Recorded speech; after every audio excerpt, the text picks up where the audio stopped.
Yeah, hi. Thank you so much, for the call. It's late afternoon, early afternoon for some of you. Very happy to be on the call and, speaking about a business and, what AI is up to. Uh, Fundamentally, what AI does is we are one of the two companies in the world that occupy a niche segment, which is what we call as grinding mill internals. So our parts get used in cement plants and mines in their crushing and grinding operations. So cement, as you know, is not produced in the fine form, that we see. It comes on as limestone, and then you have grinding mills that crush it to, and then several process for it to become uh, uh, clinker, and then you grind clinker and it converts into cement. Likewise, at a mine site, you gold copper. Just one second.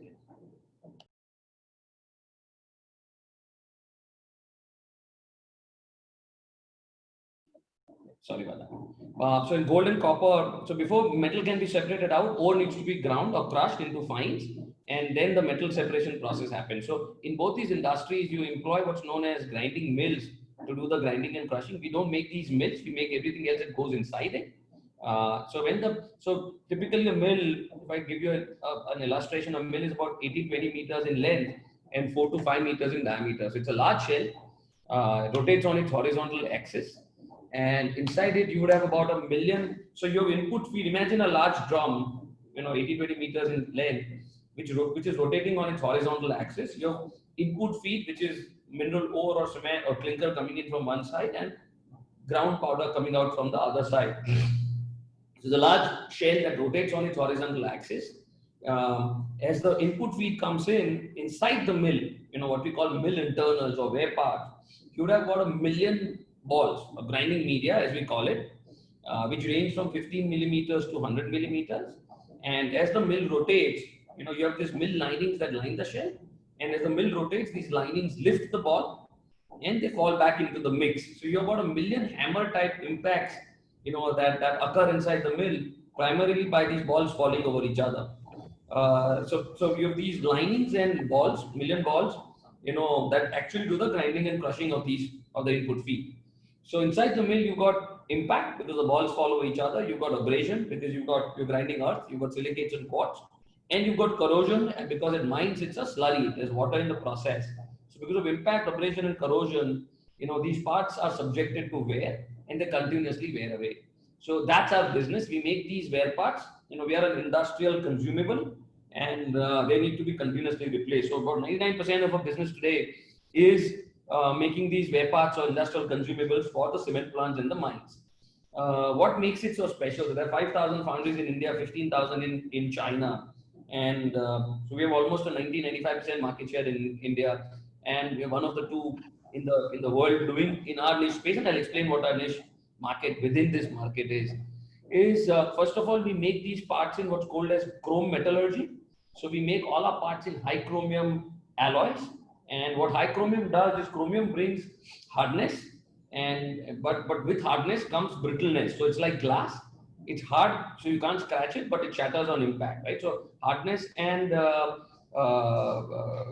toughness are inversely proportional. So you cannot just add hardness and make it wear resistant because it will break. Now these are continuous processes. You can imagine at a gold mine, if these parts fail, a million balls, 0.1% failure is 10,000 balls. If they break into 20,000 hours, it'll be 1 week. It'll be a chain reaction, breaking more balls. So it's a catastrophe. They can't have any failure on these parts. So the threshold to entry is very high in the business, and on top of that, we address the wear cost. So the cost of the wear parts is the second largest line item after the ore cost for most of these operations, mining operations at least, and we can save 10 to 15% of that. A typical wear cost of wear parts per year is about 8 to 10%. And what chrome does is brings this longer wear life And what we do is we understand the operating conditions. Our life cycle starts at the customer's end. We understand the operating conditions, the various operational parameters at the mine site, and hence design these parts such that we know what the impact conditions are, and we give the longest wear life, but it will not break. And that's what's unique to us. 100% of our production is in high chromium. In the mining side, in cement, most of it has been converted into chrome. Between us, there's a large Belgian company, that we compete with. We used to be one of their 14 plants worldwide till 2001. Between 91 and 2001, we bought back our stake in early 2000, and so we're about a 20-year-old company since then. Since the time we parted with them, we were a small foundry in India, focused only on the Indian markets till the time. We started our global foray in 2002, and till the time they were Magato, which is the Belgian company, used to be the only company controlling these chrome driven wear part market. And so we started competing with them from 2002-3 onwards outside of India. Of course, like any MNC, they tried every trick in the book, to thwart our entry outside of India, right from saying Indian supplier, poor quality, not able to deliver on time, so on and so forth. We went through that initial headwinds, finally got listed in 2006. We set up our first large plant after that in 2008 and 9. And since then, we started a mining foray in that between 2009 and 2011. And, we've taken large market share in the mining space now. And now occupy one of the two chrome players in that market. So Magato and us historically were focused on cement. The global market annual wear part market, annual replacement in the cement space is about 300,000 tons, and about 100,000 or 120,000 tons of that comes from China. And us and the Belgian company are both not present meaningfully in China, because a lot of these Chinese cement plants and mines are quasi state owned. It's not private enterprise. So, they prefer local procurement, 20% import duty, long credit cycles, 120, 150 days. And so it's a market occupied by very poor quality suppliers competing on cost. So us and the other company are both not present in China. Outside of China, the almost 95% markets converted to chrome, and divided almost half and half between us and the Belgian company. So we're talking about Holcim, Lafarge, which is now one company, Heidelberg, Hitachi, cement, from Mexico. So all of these, Ultratech in India, large cement makers in India. So almost all of them buy exclusively from either us or the Belgian company. Cement is a steady state business. We're not growing, but it's a nice, cash generating business for us. We can take more market share, but it will mean bloodbath between the two of us. So there's a steady state equilibrium as far as the cement market is concerned. It's a matter of pride that for an Indian company, we're not a cheaper alternative to a Western, supplier. We are there. We make 25% EBITDA margins versus our, the European company making 8-10% EBITDA margins, simply because we have a cost arbitrage, we have a structural arbitrage. We set up plants across the world, small capacity plants catered towards local geographies, while our strategy has been to set up large capacity plants in single location and near a port. We are near 200 kilometers away from one of the India's largest ports in Western India, and from there we connect across the world. So shipping is very efficient, which it was not 15 years ago. So we benefited from a very efficient shipping regime, and of course the benefits that India offers, which is high quality technical resources, a reasonable cost structure, and efficiencies of scale. So with that background, we've been able to supply. We supply to 130 countries now. Please appreciate we're not a cheaper alternative. We bring more value, and I'll explain what that value proposition ranges for cement and mining customers. We got listed in 2006, and there's a 15-year history now in the public space. We throw out free cash. We're sitting on about $200 million, $150 million plus of net cash. We are debt averse. Asset turns are reasonably nice. So so in cement, largely chrome business, flat niche. There's a large market in the mining space. We're talking about gold, copper, iron, platinum, four ore types. Together, we estimate that market between 2.5 and 3 million tons of annual consumption. And less than 20% of that is today converted to chrome. About 450,000 tons of that annual 2.5, 3 million tons is converted to chrome. The rest is serviced by a commodity product called the forged grinding media. And the forged grinding media is a steel ball that has just one basic microstructure property, which is iron or steel. It wears away too soon at places. It works okay at others.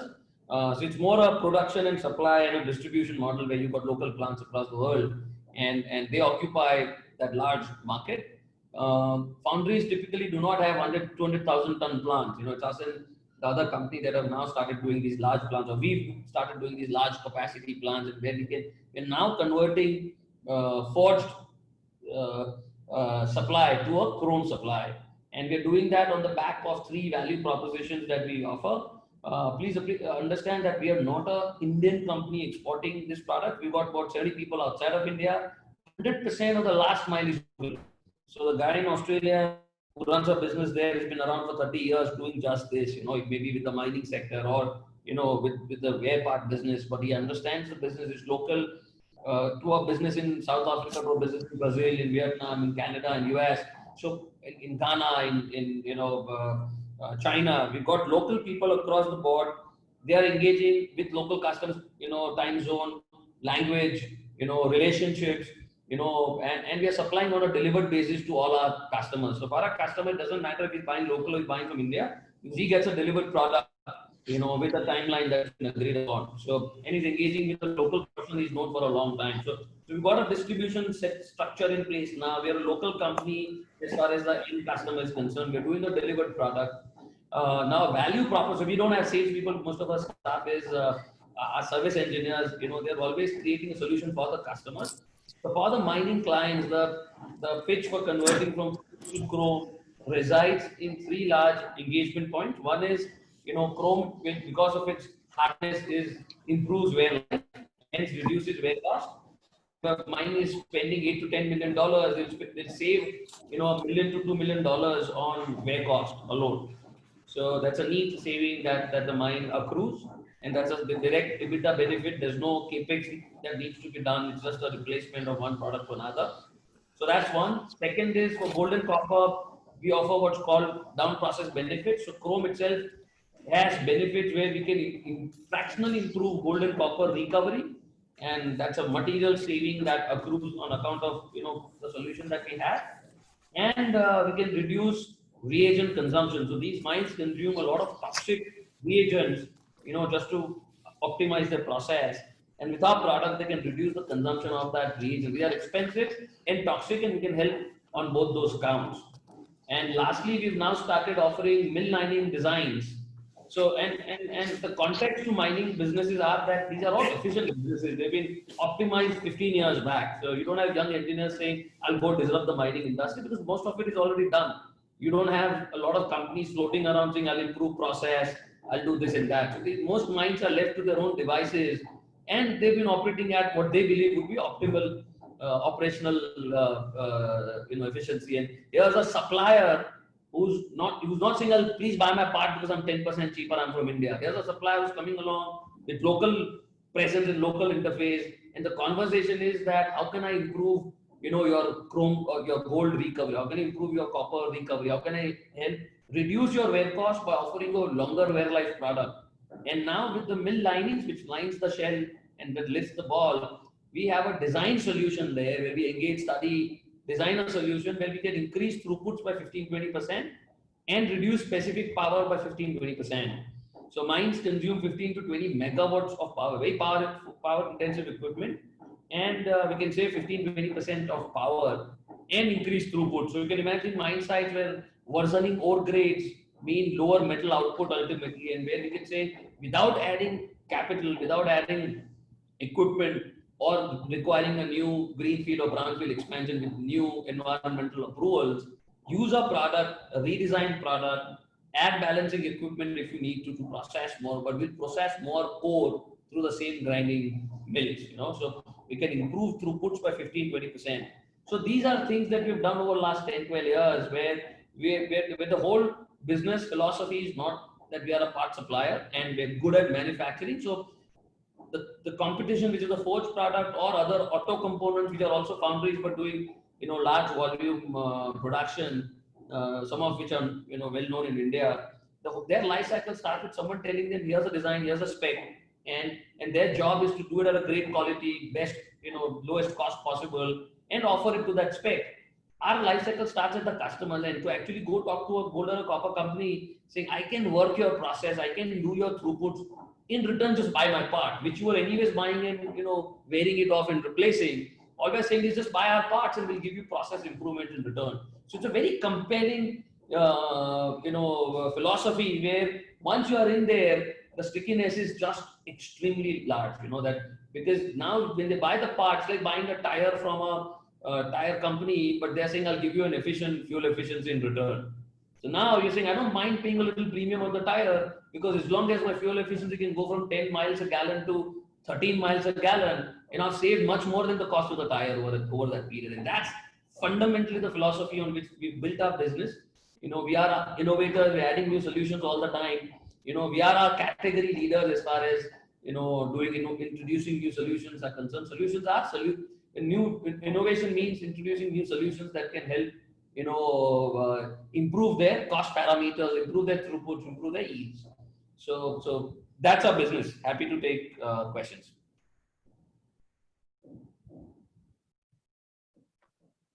Yeah, so the first question, thanks very much for that firstly. That was a good presentation, and it's obvious that you're very passionate about the business, so I really appreciate that coming through. First question is approximate cost of capital for AIA versus, let's say, your Belgian competitor.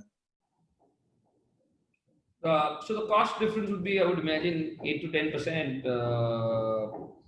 We don't know their numbers. They're a private company, but they make lower EBITDA than ours.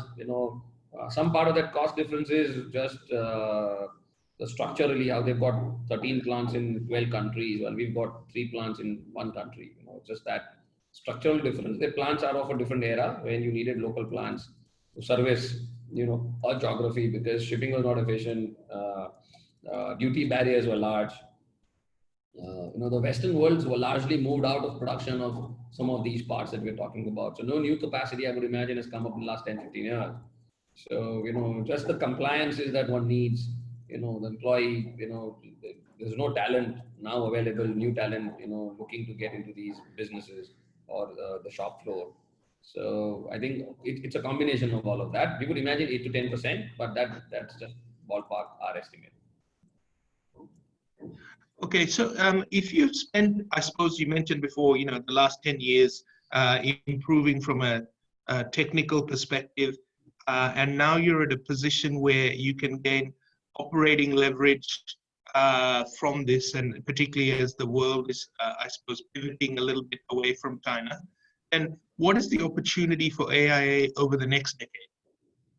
China was never competition for us. I mean, there's a large local industry in China, but this is probably one of the few case studies where there's a local incumbent industry in China which is not dumped the global market, because we believe Chinese, this is a custom-made product. Every customer needs to be in front of him, engage, custom, and then supply. Make sure after supply, operational parameters are maintained. And that has not been the Chinese model yet, and which is where I don't think this shift saying China +1 and all of that, impacts our business. I mean, most customers, we're doing supplies to 130 countries.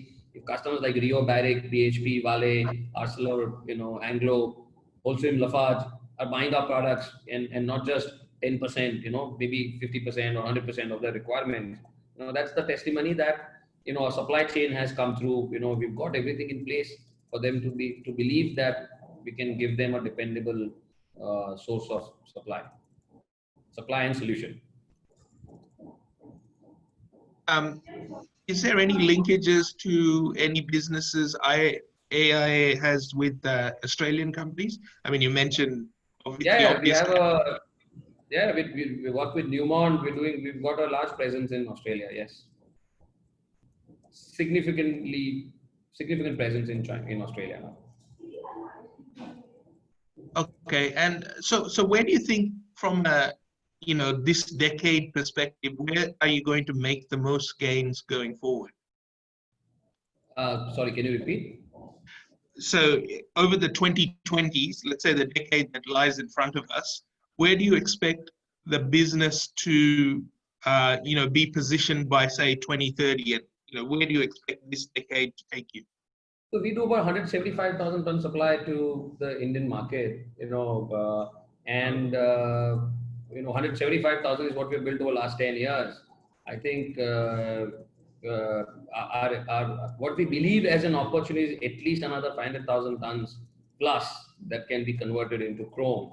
So that's for the medium term. We have our hands full. We would expect at least to reach 500,000 or more over next few years.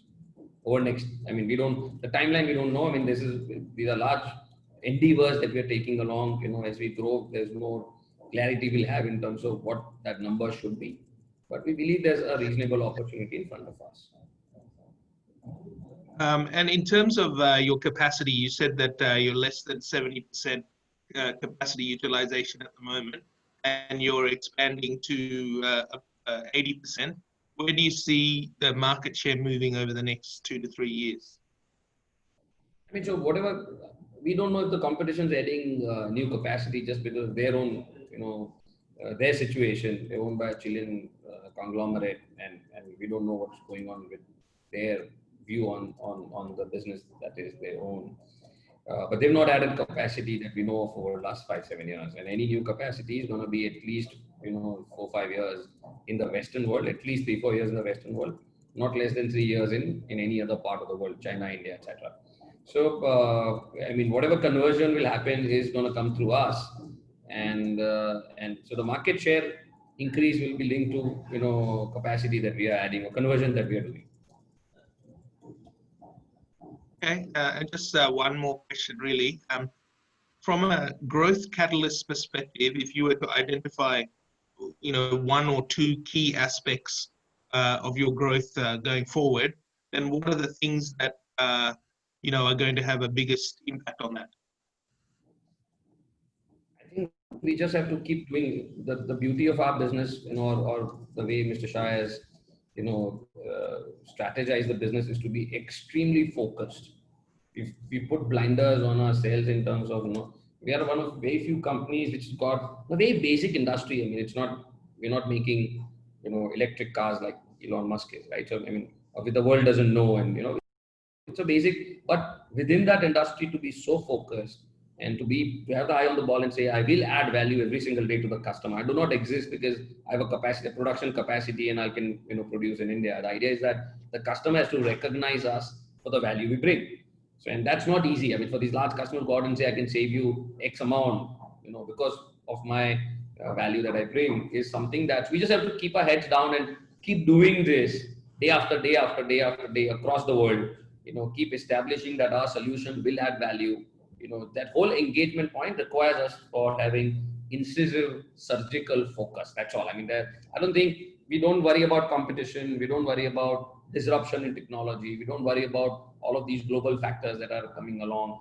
We don't worry about currencies. All of that we've gone through. We've seen that we can handle it. Our business is robust enough. As long as there's value that the customer sees, and there is limitation in terms of choice that he can go to. There's customization. There's so many barriers that we now have over the last 20 years that, it's not easy for competition to come in. So we just have to, we hope that we are one of the handful companies out of India which are leaders in their category because, they bring value to the customer. I think that's the vision, that's the opportunity, and that requires surgical focus. And that's how we look at it. I don't think there's any other single largest factor that, will influence how well we do than just being on the ball and making sure we execute on that. From an India perspective, is there any risks the business could face, and how did the business fare, say, during the COVID pandemic period? So we were very happy to be. India was one of the 2 countries that had a complete lockdown, right? Other being South Africa. And despite that, in the first week of that lockdown, we exported to 40 countries. And, the market held up. despite India and South Africa, which together would be 30% of our market, were shut.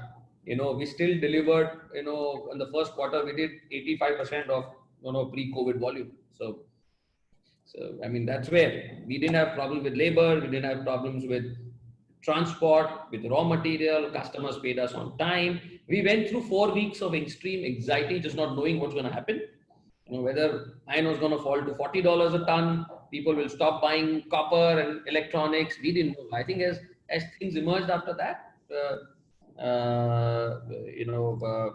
I think we did all right. We added to cash in that period. So the business, the extreme resilience of the business.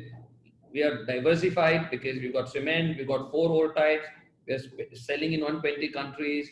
So all of that came to play. Despite some parts, large parts of it being affected, we still overall caught up and made up with other parts of the business. Okay, thanks very much for your time. Really appreciate it, and it's a good insight for everyone in Australia and New Zealand who would probably not have come across AIA before in name anyways. So appreciate your time and appreciate the positioning of the firm and the excellence that goes behind it. Thanks very much. Thank you so much for having us. All right, thanks.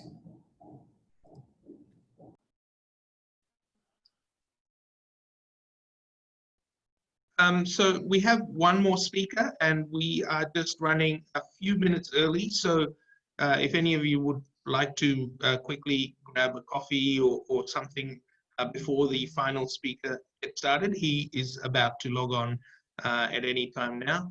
And it is the CEO of a government initiative called Invest India, which is really going to talk about the focus on what's creating more interest in India from a foreign investment perspective, what's the journey that India has been making towards improvements of things like ease of doing business, and what's going to facilitate further investment capex into the country.